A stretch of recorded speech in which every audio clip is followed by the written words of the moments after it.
नमस्कार दोस्तों, स्वागत है आपका आज के इस वीडियो में। आज के इस वीडियो में हम जानने वाले हैं ब्रह्मचर्य से रिलेटेड 5 ऐसी बड़ी बातें जो कि ऐसे लोग उठाते हैं जिनको ब्रह्मचर्य के बा के बारे में नहीं पता होता है।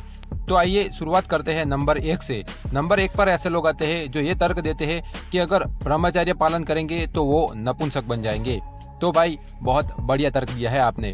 और आगे वो कहते हैं कि अगर ब्रह्मचर्य पालन करेंगे, हस्तमैथुन नहीं करेंगे तो खड़ा होना बंद हो जाएगा।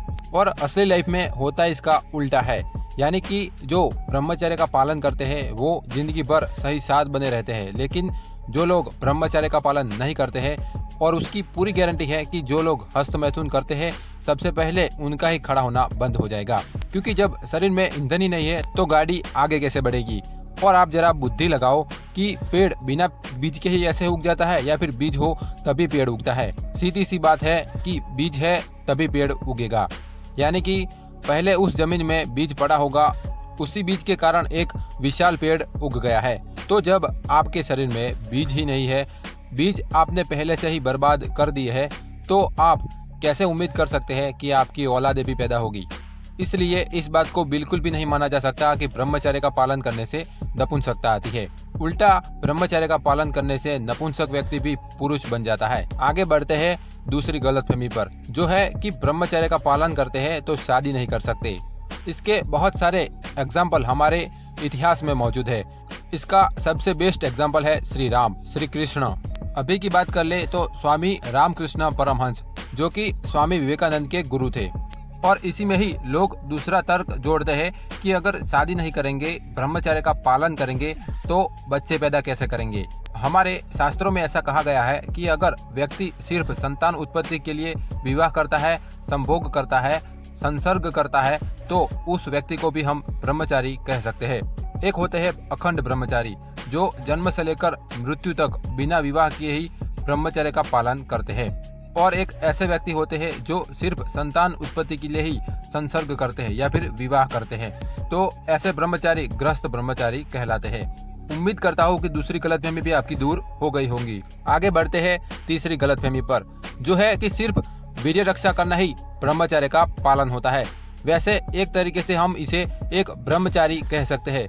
वीर्य रक्षा ब्रह्मचर्य पालन का एक हिस्सा होता है, ना कि सिर्फ ब्रह्मचर्य का पालन करना होता है। ब्रह्मचर्य का अगर हम अर्थ जाने तो इसमें ब्रह्मचर्य का मतलब होता है ईश्वर उपासना करना, वेदों का अध्ययन करना और इसके साथ में वीर्य रक्षा करना।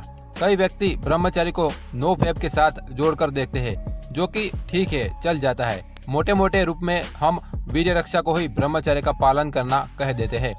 पर यह कोई बहुत बड़ी गलतफहमी नहीं है जिसमें लोगों की हानि हो, लेकिन गलतफहमी तो गलतफहमी होती है ना।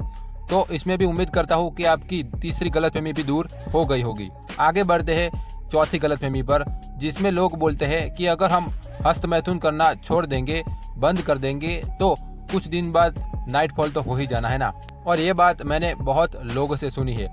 इस बात को सच मानकर या फिर इस बात से मोटिवेट होकर कई लोग ये समझ लेते हैं कि अगर हमारा वीर्य नाश होना ही है, अब चाहे वो नाइटफॉल के द्वारा ही क्यों ना हो, यानी कि वीर्य नाश तो हो ही रहा है ना, तो सीधा सीधा हम मजे लेकर हम वीर्य नाश कर देते हैं, यानी कि हस्तमैथुन कर लेते हैं। शुरुआत में जो लोग हस्तमैथुन करना बंद कर देते हैं, अपनी वीर्य की रक्षा करते हैं, उन लोगों के लिए आमतौर पर यह प्रॉब्लम देखी जाती है। लेकिन अगर एक बार उनका हस्तमैथुन ना करना, वीर्य रक्षा करना, ब्रह्मचर्य का पालन करना, नो फैप करना एकदम एक रडार में आ जाता है, तब यह नाइटफॉल की समस्या भी खत्म होना शुरू हो जाती है। लेकिन इसमें गारंटी ये है कि उनका आहार विहार एकदम पवित्र होना चाहिए। अब बढ़ते हैं हम अपने टॉपिक पर कि अगर हस्तमैथुन नहीं करेंगे तो 10-15 दिन बाद नाइटफॉल हो ही जाना है। तो भाई हो जाने दो, क्योंकि नाइटफॉल में जो आपके शरीर की हानि होती है वो शरीर रिकवर कर लेता है, लेकिन हस्तमैथुन से जो हानि होती है उसकी रिकवरी शरीर कभी नहीं कर पाता है। इसमें हस्तमैथुन का मतलब होता है अपने ही पैर पर कुल्हाड़ी मारना। आपको पता है हस्तमैथुन करना हमारे शरीर के लिए हानिकारक है, ये बात आपको पता है, आप इसको जानते हैं। इसको जानने के बाद भी आप हस्तमैथुन करते हैं, तो इसका सीधा सीधा मतलब ये है कि अपने ही पैर पर कुल्हाड़ी मारना। और नाइटफॉल को ऐसे समझे कि बिना कोई गलती से अपने ही पैर पर कुल्हाड़ी गिर गई, गलती से गिर गई, इसे हम नाइटफॉल कह सकते हैं। धोखे से हमारे पैर पर कुल्हाड़ी गिर गई, इसमें उतनी चोट नहीं लगती जिसमें पर ताकत अपने ही पैर पर कुल्हाड़ी मारने जितनी लगती है। आगे बढ़ते हैं पांचवी गलतफहमी पर, जो है कि सिर्फ ब्रह्मचर्य से ही चमत्कार हो जाएगा। कई लोग ऐसा मानते हैं, जो कि मैंने भी ऐसा बताया है, कई बार मैंने भी बताया है कि ब्रह्मचर्य का पालन करने से आपका शरीर तगड़ा होगा, आपका शरीर बलवान होगा, आपके चेहरे पर ओज तेज, बाल लंबे काले होंगे। लेकिन अभी भी मैंने आपको बताया कि कई लोग सिर्फ वीर्य रक्षा को ही ब्रह्मचर्य का पालन मान लेते हैं। अब चाहे वह कोई भी जंक फूड खा रहे हैं, बाहर का तला भुना खा रहे हैं, उल्टा सीधा आहार ले रहे हैं, और वो इस गलतफहमी में रहते हैं कि वो ब्रह्मचर्य का पालन कर रहे हैं।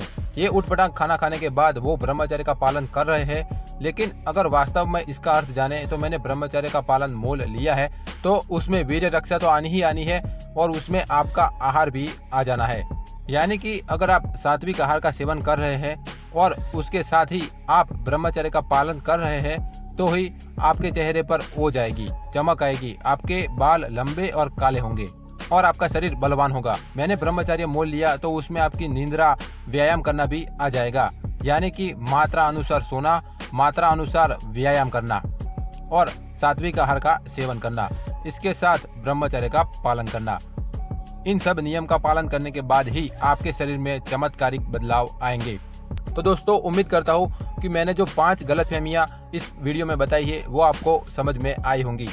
आपने वीडियो यहाँ तक देखा तो आपका बहुत बहुत धन्यवाद। अगर वीडियो आपको पसंद आया हो तो वीडियो को लाइक करना, शेयर करना, वीडियो में कुछ ऐसा कमेंट जरूर करना और चैनल को सब्सक्राइब जरूर कर देना मेरे भाई। जय हिंद, जय भारत, वंदे मातरम।